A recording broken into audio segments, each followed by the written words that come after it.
Hi, my name is Destiny Muhammad, and I'm a harpist, jazz harpist.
There you have it.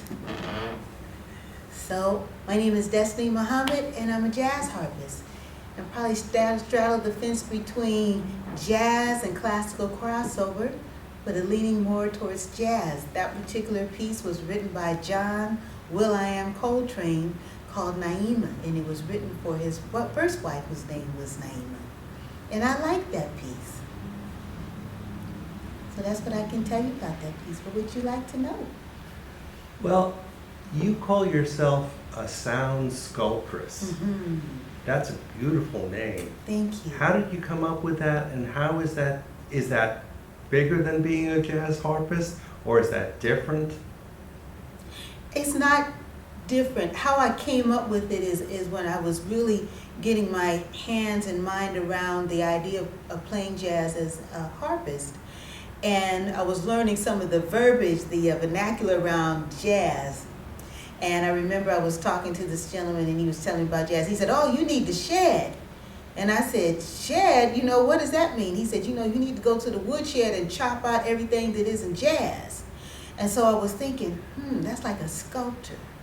That's what a sculptor would do. A sculptor takes a tool, a chisel, or a mallet, and hammers out everything that is not the element of what he's trying to express. So I figured that I'm doing the same thing with sound. So I use sound to create an environment of peace and harmony for a listener. So I am a sound sculptress. I use sound as my sculpting element to create with. So that's how that came about. As far as it being different from being a jazz harpist or a jazz musician, I don't feel that it's any different. I feel that it actually still encompasses the same idea of improvising.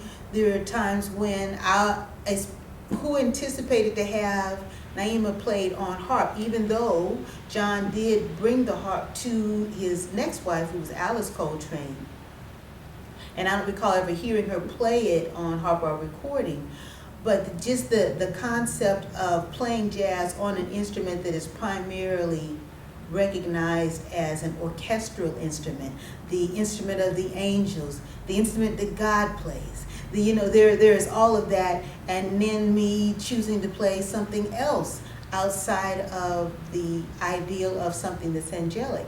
Although I feel like Naima sounds very angelic, and I've played it at Grace Cathedral where folks are walking and go, "Oh, that was just lovely. What is that piece?" It's John Coltrane.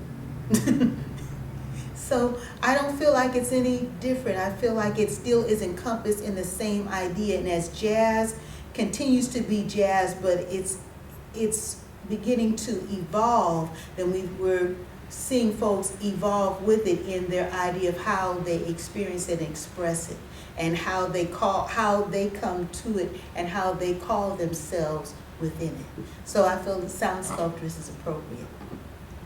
Well, it could also be melody sculptress because it's clear to me you love melody. Oh, yeah. I got this message about 2 weeks ago called Master the Melody.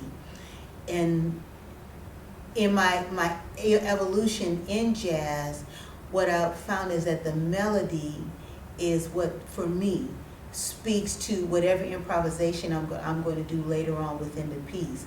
But it's important for me to master the melody so that I have a way of navigating my way improvisationally wise through the rest of the music, through the rest of the song that I might be playing, also known as tunes.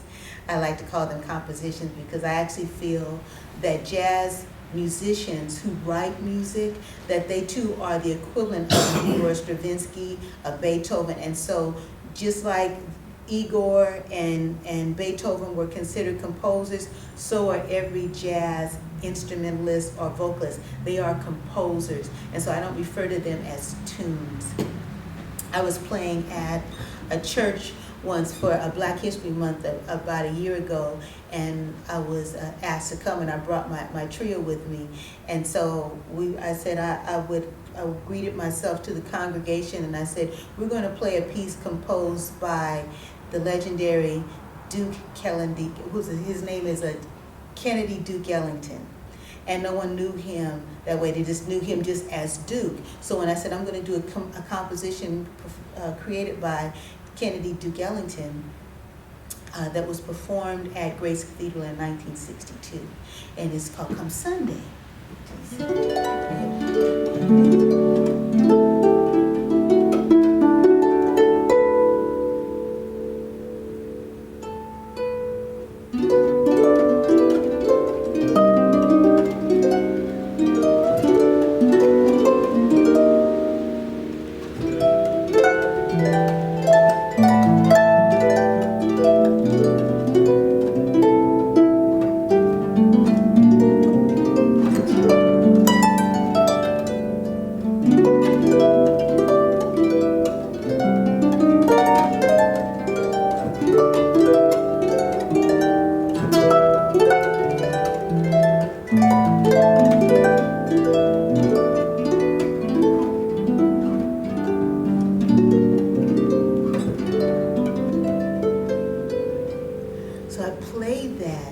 Church.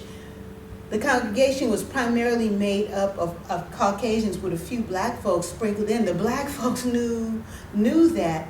My Caucasian family were like, wow, we didn't know that he had composed a piece of that nature. I said, well, that's why it's a composition and not a tune.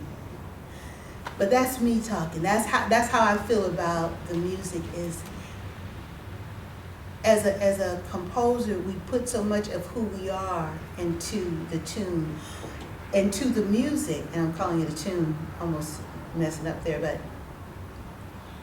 that it deserves to be called more than just a tune.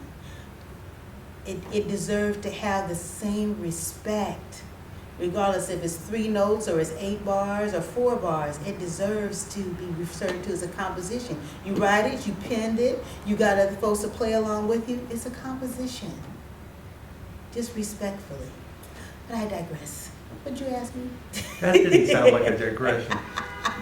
How would people get in touch with you if they wanted to find out more about you? They can go to my website, DestinyMuhammadProject.com, DESTINY, Muhammad, MUHAMMAD Project.com, and Destiny Muhammad at DestinyMuhammadProject.com. You email me, and I'll email you back as quickly as I can. Wonderful. You play a little more for us? Sure. Now this is a composition by...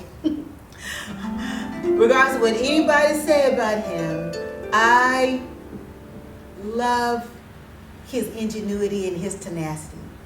You'll know it when you hear it.